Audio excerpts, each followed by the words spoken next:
Good morning, students. How are you? Today's topic is main documents used in internal trade. आज का हमारा topic क्या है? Internal trade में यूज में आने वाले मेन डॉक्यूमेंट्स कौन से हैं? अब बेटा इंटरनल ट्रेड में जो डॉक्यूमेंट्स हम यूज में लाते हैं उनमें पहले डॉक्यूमेंट का नाम है इनवॉइस. क्या? Invoice. For credit purchase, the statement supplied by the seller giving particulars of goods purchased is known as invoice.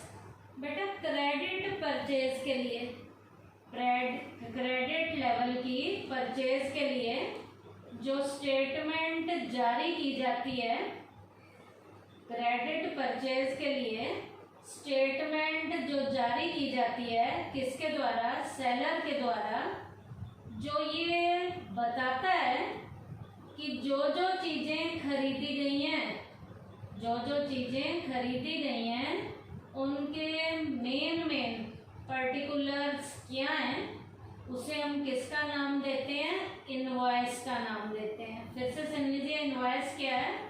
For credit purchase the statement supplied by the seller giving particulars of goods purchased is known as invoice. अब बेटा credit level की purchase के लिए supplier जो भी माल supply करता है, जो सेलर होता है, उसने जो जो चीज़ें दूसरे ने खरीदी हैं उसको उसकी जो पर्टिकुलर लेवल की डिटेल जो हम देते हैं उसे हम इनवॉइस का नाम देते हैं. इट स्टेट्स, उसमें क्या क्या लिखा होता है? पर्टिकुलर्स में क्या होता है? It states sellers name, seller का नेम होता है इसमें, एंड एड्रेस, उसका नेम होता है. पर्टिकुलर्स ऑफ गुड्स परचेज, कौन कौन सी गुड्स के पर्टिकुलर हैं वो परचेज किए गए हैं. सच एज, जैसे क्वांटिटी हो सकता है, क्वालिटी हो सकता है, रेट है, टोटल वैल्यू है, सेल्स टैक्स है, ट्रेड डिस्काउंट है. तो ये सारा कुछ इनवॉइस में दिया जाता है. It is also called a bill और मेमो. इसे बिल का नाम भी दिया जाता है या मेमो का नाम भी दिया जाता है. अब इसके बाद जो है, इस पर्टिकुलर्स के बाद क्या होता है? Recording in purchase book is made on the basis of document. इन डॉक्यूमेंट के बेसिस के ऊपर परचेज बुक में रिकॉर्डिंग की जाती है, as it is the source document of the transaction, जो ट्रांजैक्शन के सोर्स डॉक्यूमेंट के रूप में होता है. When recording is made in purchase book, जब परचेज बुक में रिकॉर्डिंग कर ली जाती है from the invoice, इनवॉइस से, then on the invoice a tick mark is made and is filled. वहाँ पर जब ये हो जाता है तो टिक मार्क कर दिया जाता है, राइट का निशान उधर लगा दिया जाता है, टिक लगा दिया जाता है, एंड इज फिल्ड, और उसे फिल कर लिया जाता है. तो ये तो था सबसे पहला डॉक्यूमेंट, इनवॉइस, जो क्रेडिट परचेज के लिए होता है. इसे बिल और मेमो का नाम भी दिया जाता है. सेकंड है हमारा परफॉर्मा इनवॉइस. द स्टेटमेंट, या इसका एक और नाम भी है फॉरवर्डिंग लेटर, या तो स्टेटमेंट या forwarding letter containing the details of the goods consigned from consignee is known as performa invoice. performa invoice क्या होता है?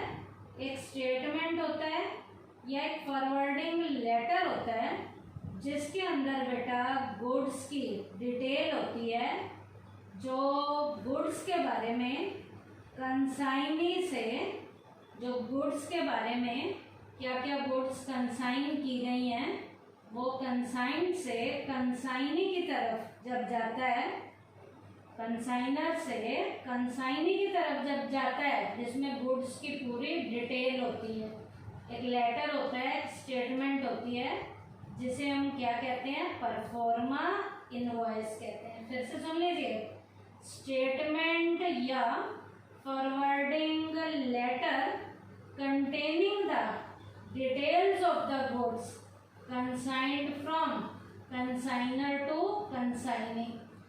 बेटा एक स्टेटमेंट या एक लेटर जिसमें गुड्स की डिटेल होगी कि क्या क्या कंसाइन किया है, ये कंसाइनर से कंसाइनी की तरफ जब ये स्टेटमेंट जाती है या एक जो लेटर जाता है, इसे हम क्या कहते हैं, परफॉर्मा इनवॉइस कहते हैं। अब बेटा परफॉर्मा इनवॉइस में भी सब कुछ होगा। It gives the particulars regarding, अब इसमें भी पर्टिकुलर्स होंगे गुड्स के रिगार्डिंग। वो पर्टिकुलर्स क्या क्या हो सकते हैं, क्वांटिटी हो सकती है, क्वालिटी कंसाइंड हो सकती है। As the consignment is not sold and the consignee is not the buyer, therefore the forwarding letter sent along with the information। अब बेटा कंसाइनमेंट यदि सोल्ड ही नहीं हुआ है, कंसाइनमेंट क्या नहीं हुआ, सोल्ड ही नहीं हुआ, और कंसाइनी जब बायर नहीं है, तो फॉरवर्डिंग लेटर जो है, फॉरवर्डिंग लेटर जो है इस इंफॉर्मेशन के साथ ही भेज दिया जाता है, इस इंफॉर्मेशन के साथ ही भेज दिया जाता है। इसे हम क्या कहते हैं, इंट्रियम इनवॉइस कहते हैं। जब कंसाइनमेंट सोल्ड नहीं हुआ और कंसाइनी क्या नहीं है, बायर नहीं है, तो ये इसके साथ ही भेज दिया जाएगा, along with the इंफॉर्मेशन के साथ ये फॉरवर्डिंग लेटर भेज दिया जाता है। इसे हम कौन सा इनवॉइस कहते हैं, इंट्रियम इनवॉइस। और जब माल बेचा जाता है, माल बेचा जाता है और उसकी जो पर्टिकुलर्स होंगी, जो माल बेचा जाता है जिसमें जो भी गुड्स की डिटेल होंगी कंसाइनर से कंसाइनी की ओर जाएंगी, तो एक स्टेटमेंट उसके साथ जो दी जाती है, लेटर दिया जाता है, उसे हम कौन सा इनवॉइस कहते हैं, परफॉर्मा इनवॉइस कहते हैं। The particulars contained in a proforma invoice are liable to change once the final invoice is made. बेटा परफॉर्मा इनवॉइस को बनाने से पहले, फाइनली बनाने से पहले यदि हमें कोई चेंज उसमें करना है, तो हम एक बार उसमें क्या कर सकते हैं, चेंज भी कर सकते हैं। क्या, the particulars contained in a performa invoice are liable to change once the final invoice is made। Final invoice को बनाने से पहले कुछ पर्टिकुलर्स हमने उसमें परफॉर्मा इनवॉइस में चेंज करने हैं, तो फाइनल को बनाने से पहले उसमें हम एक बार क्या कर सकते हैं, चेंज कर सकते हैं। उसके बाद है बेटा डेबिट नोट। क्या होता है, it refers to a letter or note which is sent mainly by the buyer to seller। बेटा एक ऐसा लेटर होता है या नोट होता है जो भेजा जाता है, बायर से सेलर की ओर भेजा जाता है, स्टेटिंग दैट, जो क्या बताता है, his account has been debited by the mentioned amount on account of goods returned herewith. Debit note जो है एक लेटर होता है या एक नोट होता है जो बेटा बायर के द्वारा, बायर से सेलर को दिया जाता है, जो क्या बताता है कि उसके अकाउंट को डेबिटेड किया गया है मेंशन्ड अमाउंट की गुड्स के अकाउंट से, जो क्या की गई है, रिटर्न की गई है। फिर से सुन लीजिए, डेबिट नोट क्या है, it refers to a letter or note which is sent mainly by the buyer, जो बायर के द्वारा भेजा जाता है, किसको, to the seller, stating that his account has been debited, जो ये बताता है कि उसका अकाउंट डेबिटेड किया गया है by the mentioned amount on account of goods returned here with, कि जो माल उसका वापस किया गया है उसके साथ डेबिट किया गया उसका अकाउंट। इट स्टेट्स द, अब इसमें क्या क्या बताया जाता है, quantity, rate, value and the reason for the return of the goods.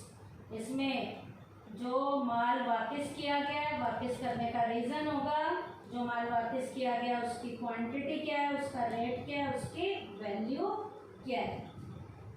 अब बेटा इनकी 2 कॉपी बनाई जाएंगी।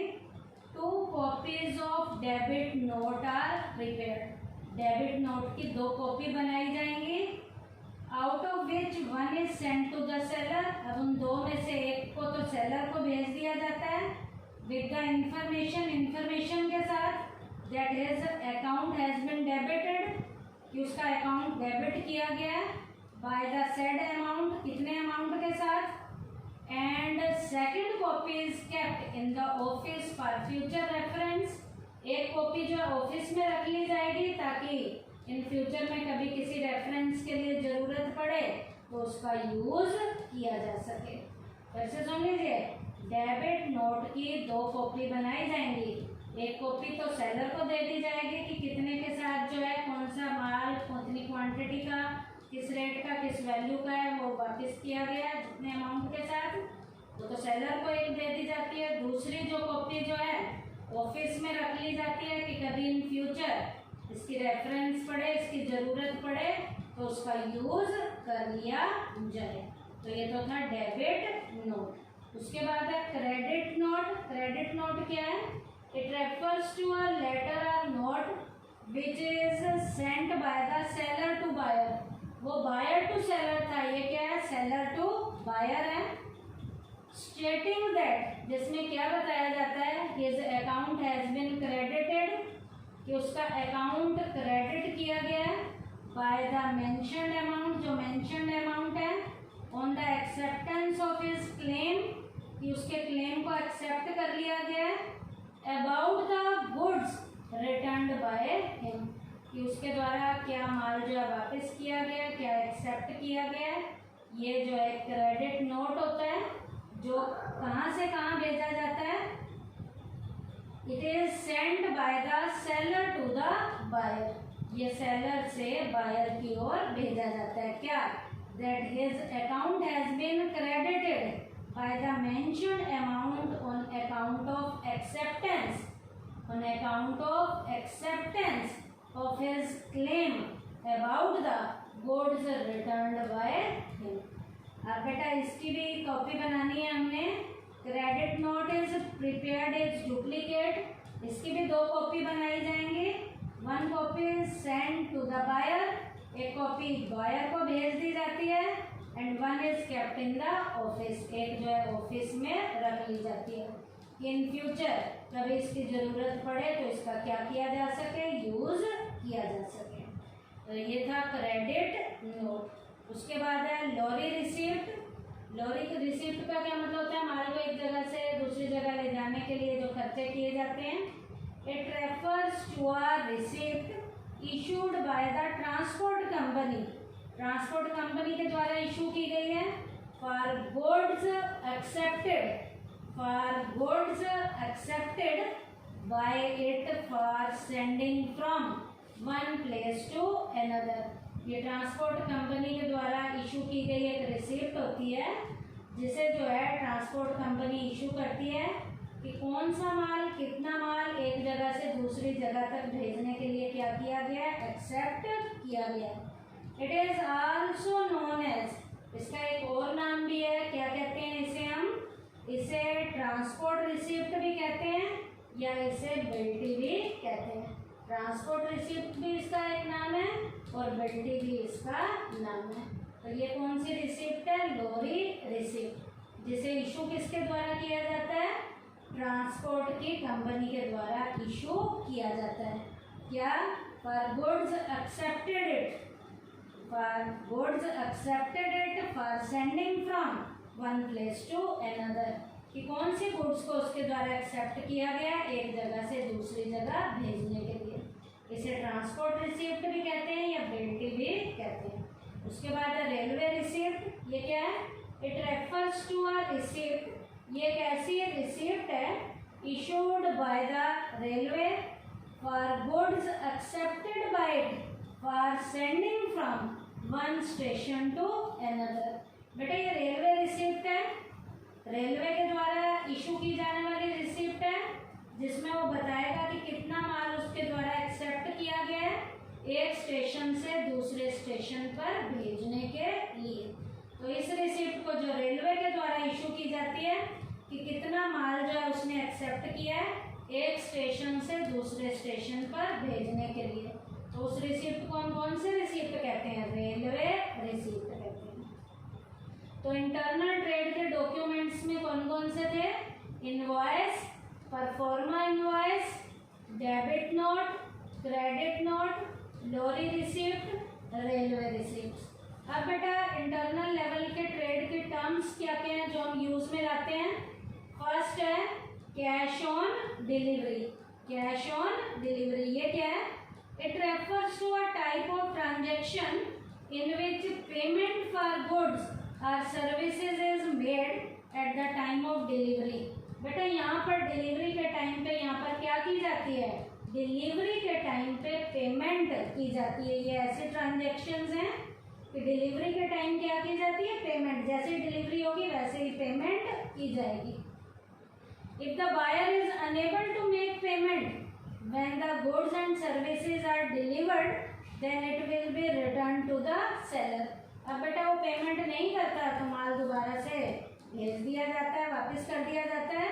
Payment can be made in the form of cash, demand draft, money order. Payment जो है कैश की जाती है, डिमांड ड्राफ्ट के द्वारा की जाती है या मनी ऑर्डर के द्वारा की जाती है।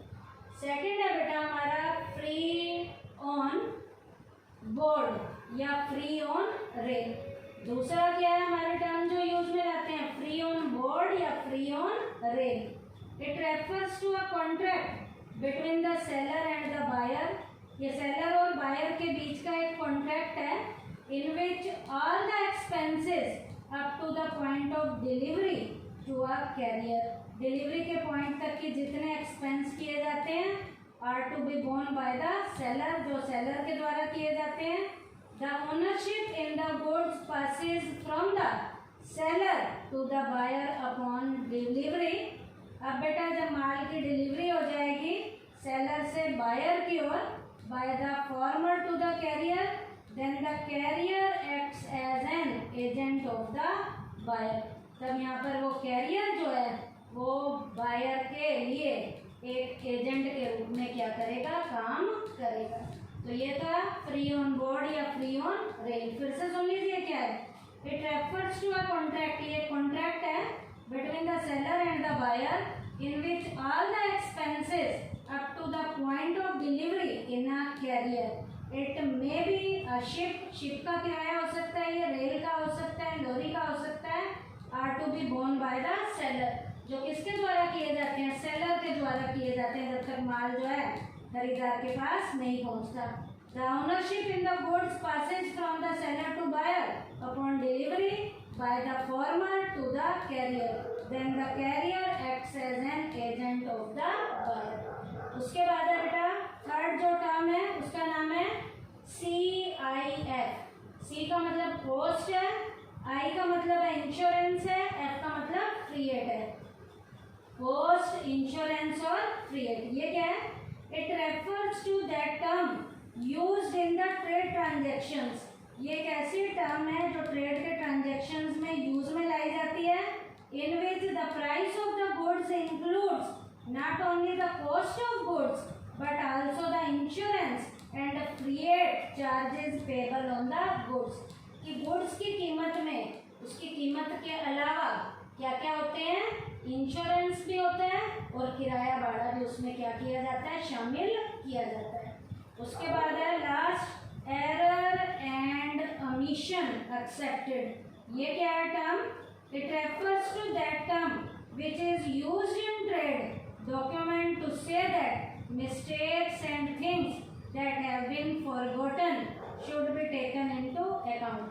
बेटा कुछ ऐसे खर्चे होते हैं भूल चूक के जो हम भूल जाते हैं, वो भी हमें यहाँ पर बनाने पड़ते हैं। जो हम भूल चूक हमारे से हो गई है उसके लिए एरर और ओमिशन एक्सेप्टेड वाला अकाउंट बनाया जाता है। यहाँ एक टर्म यूज की जाती है। This term is used in an attempt to reduce legal liability for incorrect or incomplete information. अब हम कुछ भूल गए तो उस जगह को खाली तो छोड़ना नहीं है, तो वहाँ पर खाली ना छोड़ने के बजाय एरर एंड ओमिशन एक्सेप्टेड नाम से भूल चूक के खर्चे बना के डाल देते हैं। सप्लाइड इन अ डॉक्यूमेंट, एक डॉक्यूमेंट यहाँ पर बनाया जाता है, such as price list, invoice, cash memo, quotations etcetera. तो ये खर्चे हो सकते हैं जो इसमें आते हैं एरर एंड ओमिशन एक्सेप्टेड में। फिर से सुन लीजिए क्या है। It refers to that term which is used in trade documents to say that mistakes and things that have been forgotten should be taken into account. कुछ खर्चे हम भूल गए हैं, जो भूल चूक के खर्चे हैं वो इसमें हम डाल देते हैं। This term is used in an attempt to reduce legal liability, ताकि लीगल लेवल की लाइबिलिटी हमारे ऊपर कम हो। For incorrect और इनकम्प्लीट इंफॉर्मेशन सप्लाइड, जो हमारे पास इनकम्प्लीट इंफॉर्मेशन सप्लाई की गई है इन अ डॉक्यूमेंट, वो डॉक्यूमेंट की इनकम्प्लीट इंफॉर्मेशन क्या हो सकती है, सच एज प्राइस लिस्ट है, इनवॉइस है, कैश मेमो है या कोई कोटेशन वगैरह हो सकती है। तो ट्रेड के टर्म्स में जो हम टर्म्स यूज में लाते हैं वो क्या क्या है, कैश ऑन डिलीवरी है, फ्री ऑन बोर्ड या फ्री ऑन रेल है, उसके बाद CIF है, कॉस्ट इंश्योरेंस और क्रिएट है, लास्ट है एरर एंड ओमिशन एक्सेप्टेड है। तो इस टॉपिक में हमने क्या किया बेटा, इंटरनल ट्रेड के डॉक्यूमेंट